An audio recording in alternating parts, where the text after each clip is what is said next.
Hello, hello, everyone. Happy Tuesday. Welcome to Critters Crochet. I am here today to start back the Tutorial Tuesdays that you guys have been so patiently waiting for. I'm so glad to be back doing these again. And today I'm going to do a tutorial on how I make earrings. And I've had so many ask for a tutorial. Oh, let me grab something. I meant to get this already and I forgot to grab it.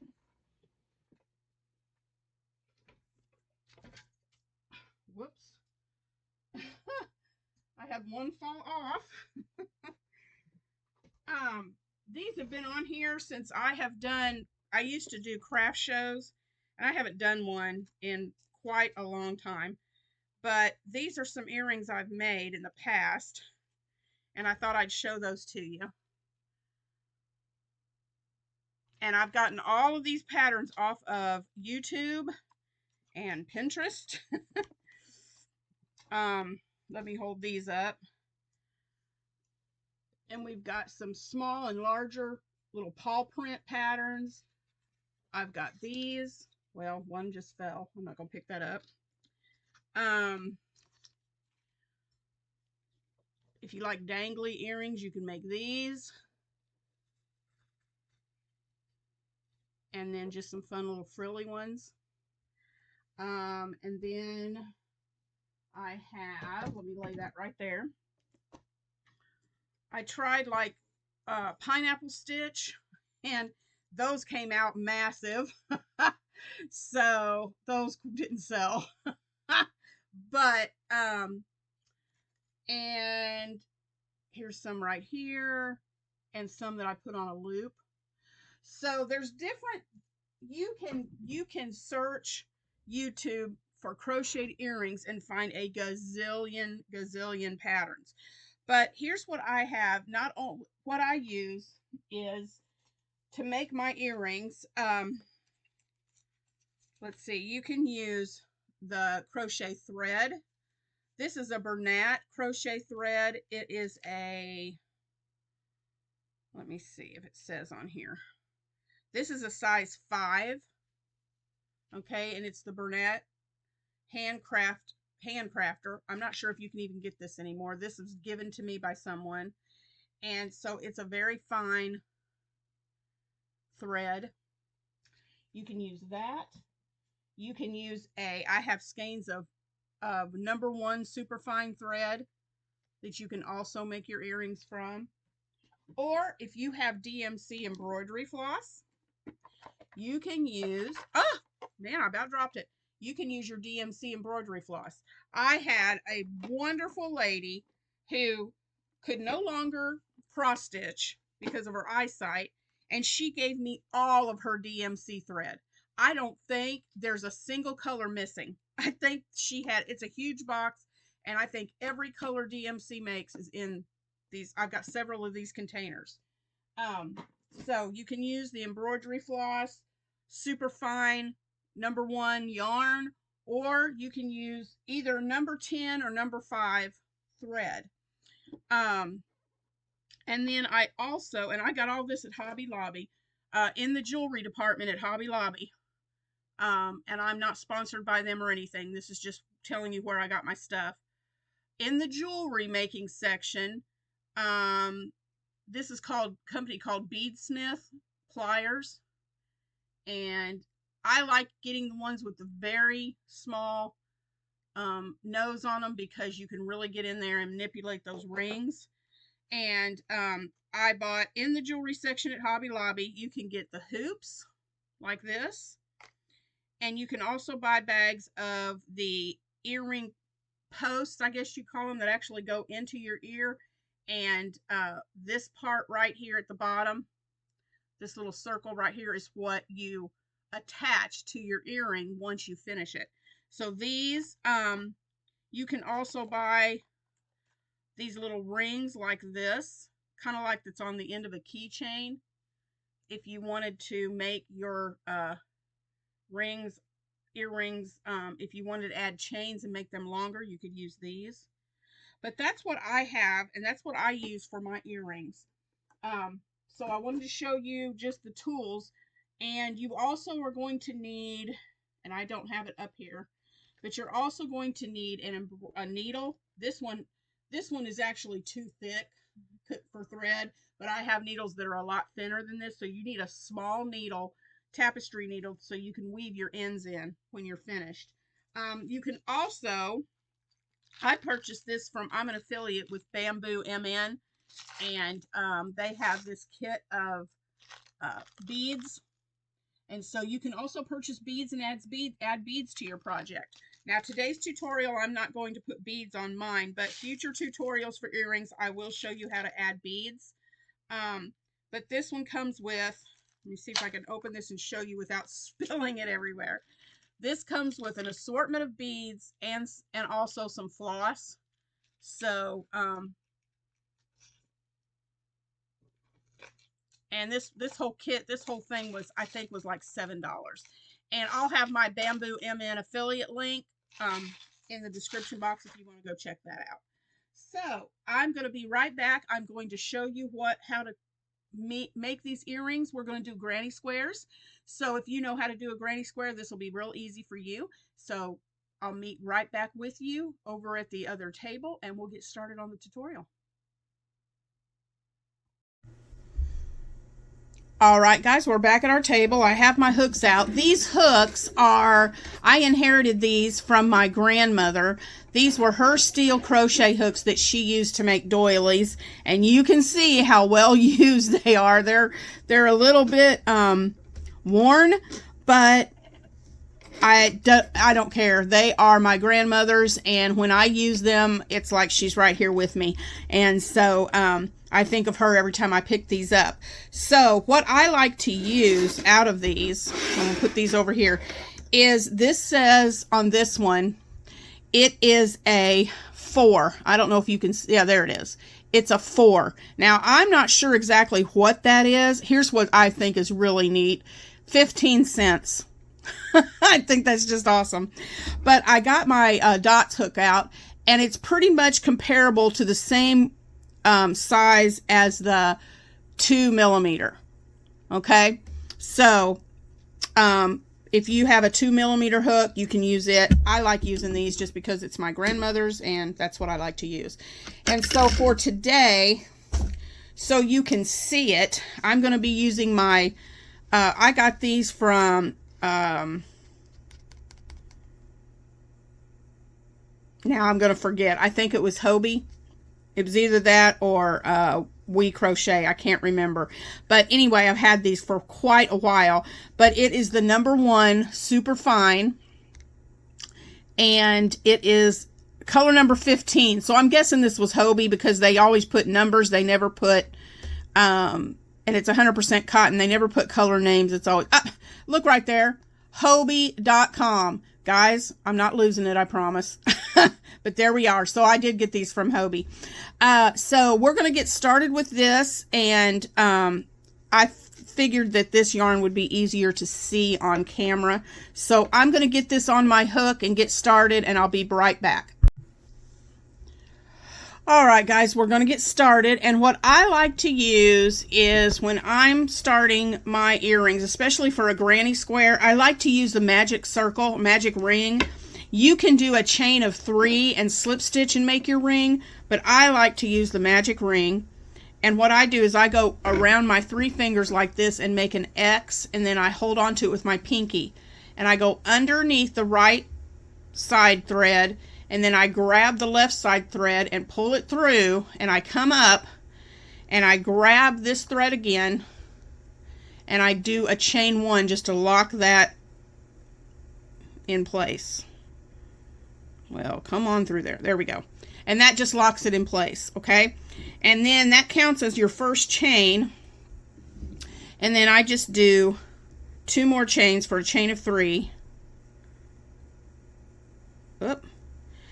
And then I just start my granny. Now this counts as the first double, and we want a cluster of 3. So 1, 2, 3. All right, then you're going to chain 2, and we're going to repeat this. Excuse me, I'm so sorry. we are going to repeat this 3 more times. So you're going to do 3 doubles and a chain of 2 3 more times, and I will be right back when I have that done.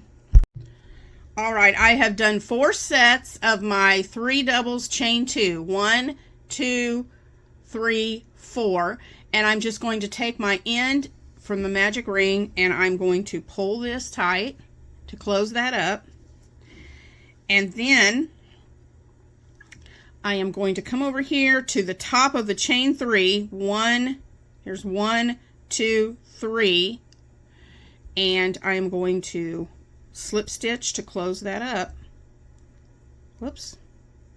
And there is the beginning of our granny square for our earrings. All right, now for the second row, there's a couple of ways you can do this. Some people like to keep their granny square on the same side throughout the whole thing, and if you do that, all you're going to do is go into these 2 stitches right here, 1, 2, and then into this one and do a slip stitch. 1 slip stitch, 2 slip stitch, 3 slip stitches into that corner. I feel like that makes it too bulky.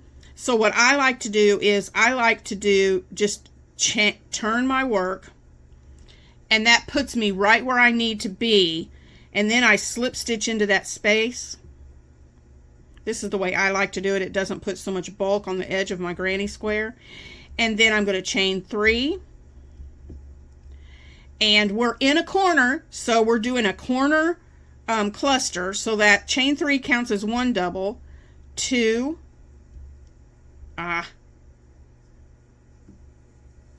3.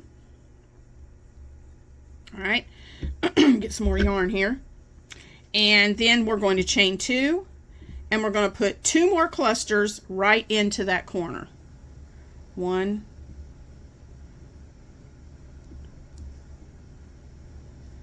2, 3. Whoops. Okay, so then here's your corner made. 3 doubles. You have your chain as 1 and then 2 more, then a chain 2 and 3 doubles. And we're going to repeat that. We are going to repeat that in each of these corner spaces. So you have 1, 2, 3 more corner spaces where you're going to place 3 doubles, chain 2, 3 doubles, and I'll meet you when we get back to here. All right, guys, let me zoom this in just a little. There we go. All right, I have done made my 4 corners, and I don't think I mentioned this previously, but I do not. Some people do their corners, and then right here they do it. After this second cluster, they do a chain 1 and then continue. I don't do a chain. I think it makes enough space that you can get into without doing that extra chain. And so I don't put a chain here. I just do my corners and keep going around without chaining in between. So then when I get all 4 of my corners made, I'm going to go to the top of this chain 3, and I am going to slip stitch to close that. Okay. Let me pull that a little tighter. There we go. And there's our chain made. Now, you could stop right here. And this makes, let me go down here to my measuring. Sorry about that. I found this tape on Amazon, y'all, and I absolutely love it. It sticks right to my table, and I can just measure. Oh, love it. I'll link that in the description box too. But this makes, let me stretch this out. Okay, this makes about a 1.5 inch square. And so you can continue. I'm going to just stop right here. Let me bring my camera back. Sorry for all the movement. I'm going to stop right here with just 2 rounds. If you want your granny square earrings to be bigger, you can keep going and make them as big or small as you want, as big as you want. If you're going to do a 3rd round, then what you're going to do is turn again. You're going to slip stitch into this space, and I think I'll just go ahead and do a 3rd round so you can see how to do this. Chain 3. This is in case there's somebody watching that doesn't know how to do a granny square. You can find granny square tutorials to learn how, but I'll go ahead and show you. you want to chain 3, and we are in the side of our granny square, so we're only going to put 1 cluster of 3 double crochets in the side. All right, so you've got your chain and 2 doubles that makes 3, and then we're going to go over and we're in a corner, so we have to do our 2 clusters, so 3 double, chain 2, 3 double. So what you're going to do is do your corners with the 2 doubles in the corner with a chain 2 in between, and when you're on the side with that 1 space, you're only going to put 3 doubles in. So I'm going to do that all the way around, and I'll be right back. All right, everyone, I have finished that 3rd round, and you can see I have 1, you've got your 2 in the corner, 1 on the side, 2 in the corner, 1 on the side, and we're not chaining in between, we're just going right over to the next space. 2 with a chain 2 in between in the corner, 3 doubles on the side, 3 doubles, chain 2, 3 doubles in the corner, 3 doubles on the side, and I did that all the way around. Again, I'm going to go to the top of my beginning chain 3, and well, let me get my fingers to work right, and I'm going to slip stitch to close that. So now, and then you just continue that. If you want them bigger, go for another round, and just remember your side spaces get 3 doubles together, your corners get 3 double, chain 2, 3 double, and that's all you have to remember. Now if we go back over here to my ruler, did I tell y'all how much I love this? We now have 2 inches, okay? So 2 rounds makes 1.5 inches. A 3rd round gives you 2 inches, and that's using a 2mm hook and a 1 weight super fine yarn. Okay, so I'm going to stop right here, and all I do is I'm going to cut my yarn. Where did I put my scissors? That might have been nice to have had, huh? I have laid my scissors somewhere. They're probably in my pouch. One moment. Yep. All right, I'm going to cut my yarn and then just pull this through and just give it a little tug to tighten that up. And then I'm going to weave these ends in. And I'm going to do that off camera, and I'll be right back, and I'll show you how to attach the earring pieces to it. Okay, guys, I'm back, and I have my pliers, my square, and I have my earring attachment. And there's 2 different ways you can attach your earring attachment wherever you like. You can attach it here in the middle and have your earring this way. Or what's really fun and what I like to do is, excuse me, I am so sorry, I've got a tickle in my throat today. I like to attach mine in the corner and have it hanging like a diamond shape. But you do you, and you attach yours wherever you want. So I'm hoping this will show up on cameras. This is so delicate. I'm going to pull it up here on top of my square so you can see it better. But if you'll take your pliers and go in and just bend. You want to bend this opening. Well, it's not wanting to work with me here. Let me hold it this way. You want to come in here with your pliers like this and get a hold of that side and bend it out so you can see. See how it opened it up? And I'm going to bend it out. I'm going to turn it this way so I can see what I'm doing. And you want to just bend. Well, if my hands will work, there we go. See how I opened that up a little bit? And then all you're going to do is take wherever you're going to place this. I'm going to put mine in the corner, and it's very easy. You just put it right through there and have that corner resting right inside that ring. And then we're just going to go back and take our pliers again. Hold on to the end of that. And then you're just going to bend that right, just kind of roll those pliers back this way. Grab it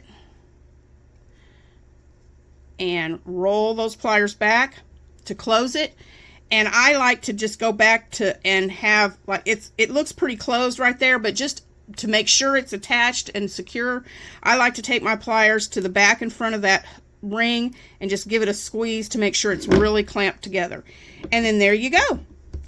And that is all you do to make granny square earrings. And of course, you're going to make 2 of these, so you can go back to the beginning and you can replay this again and to make your second earring. But this is how I like to make my granny square earrings. So stay tuned next Tuesday, and I will have another design that I will share with you for another pair of earrings. I hope you're going to enjoy these series. I plan on doing maybe, I'm not sure how many. I may do 2 or 3 of these and then switch to something else and come back to the earrings again. But if you'll go to my playlist, this will be put up later today, but it will also be in my Tuesday tutorial playlist, so you can go and find it there. So I hope you've enjoyed this tutorial. Thank you for watching. I hope you will like, comment, and subscribe. Let me know if you have a particular design that you would like me to see me make into an earring, and I'll be happy to try and do that. Have a great day, guys. Love you lots. Thanks for your support, and I'll see you in the next one. Bye.